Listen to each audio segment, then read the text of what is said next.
Hello and welcome. So today we're going over some of the biggest features added to Gran Turismo 7 with update 1.40. So once you load into a game, you're gonna see some massive changes compared to pre-update 1.40. So some of the changes that you will notice is the green bar next to world circuits. Now there are 5 circles within that green bar, and those are your 5 events that is gonna make up your weekly challenge, and we're gonna get into a weekly challenge in just a bit. From there, you will also notice that you have yellow speech bubbles by the tuning shop as well as GT Auto. Now the yellow speech bubble by GT Auto just says there's new engine swap options. That's all it is. The yellow speech bubble by the tuning shop is letting you know that there are new snow tires available for purchase, and those snow tires you are going to find in the extreme tab within the tuning shop. And if we also look at the bottom right, we see that if we click circle, we are going to see all of the latest news and information for Gran Turismo 7.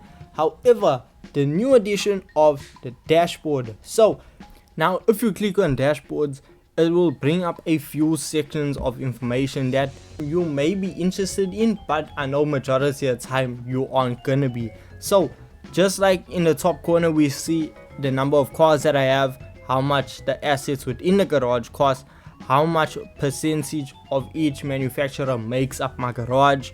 Then world circuits, it tracks my progress with championships, the overall events, and surprisingly I've actually only done 48%, which caught me off guard. Then it shows collectors level, how many cars I've collected out of all the cars in Gran Turismo 7, circuit experience, missions, license sensor, as well as music rally.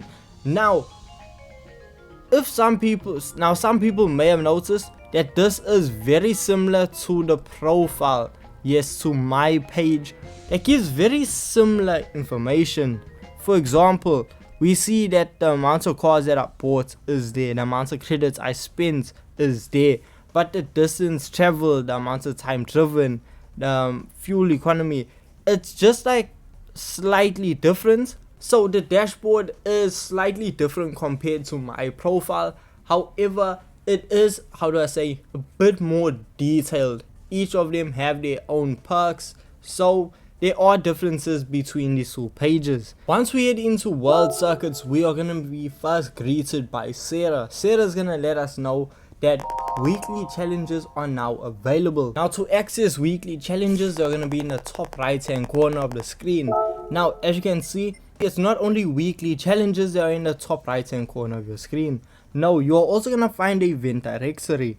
Now the event directory is something that honestly fascinated me, because once you click on it, you're going to be greeted by a lot of events coming up, and each of them shows, okay, this is how much percentage you've completed of that specific type of event. So all of the 4-wheel drive challenge 600s, all of the Sunday Cups, all of the Sunday Cup classics, all of the Porsche Cups, how many of those events have you completed, and it gives you your overall list. And you'll be surprised with how many events you actually haven't done in Gran Turismo 7. So I actually found that quite helpful, and it's gonna help me complete and experience a lot more events. Now if we come out of the directory and head on over to a circuit, well, you can pick any of them and you are gonna be greeted with this. For example, Grand Valley. So with Grand Valley, you can see that we now have a quick race option, which shows 200% increase. For me being collector level 50, I get a 200% increase over the standard payout. Now if I have circuit experience done on that circuit, I'll also get an added percentage added on top of it. For example, you see Grand Valley, I have 0%, hence why I got a 0% increase. But if we head on over to Kyoto Driving Park, you can see I've completed 57% and I have 114% added on.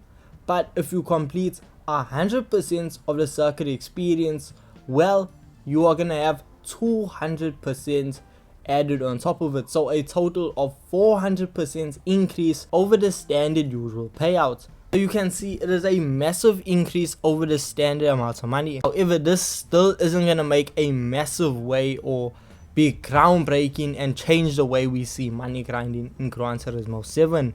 And to be honest with you, I haven't actually found any events in this update to actually rival the previous events we've already had. Now if we head on over to a license center and you have completed all of your normal licenses, well then you can participate in the master license. This is 50 brand new license missions, so there is a lot of content. They've doubled the license events in the game, so these events are not going to be easy at all and are really going to test your control and your overall handling of some of the cars in Gran Turismo 7. And as you know, the licenses in Gran Turismo are some of the hardest, most, rage inducing events you can ever play. So them adding 50 more that are going to be extremely challenging should be quite interesting to actually experience. Now I would show you the paddock, however when I did try to enter the paddock, well, my game crashed. I got put into an infinite loading screen and I just got stuck. So yeah, not off to a good start. However, what is good and actually found quite refreshing to be the weekly challenges. So the weekly challenges sees us participate in 5 events. Now what they do is they take events that have already been in Gran Turismo 7 and they basically highlight that event to bring your attention and to actually get you to play that event. Because if you look at the lineup of events on screen right now, none of them are screaming, wow, these are really worth playing. Now I do have to mention they did also add a limited time event. So this is the Porsche 911 GT3 RS 992 one make challenge. So this sees us go around Laguna Seca. This event after this 1 week is gonna be gone. So yes, we do experience one brand new event with the weekly challenge. So it gives you an incentive to actually experience this event and see if you like it. Now I was able to really just go through all of these events rather quickly, but I'm gonna be making a dedicated video to this week's weekly challenges to just go over and tell you my overall experience with it. We also got 4-player split screen mode, which I mean I don't have anyone else to, or even 4 players to experience it. So yeah. And if you're in world circuits and you're in a specific circuit, well, you're gonna have the option to actually change your car.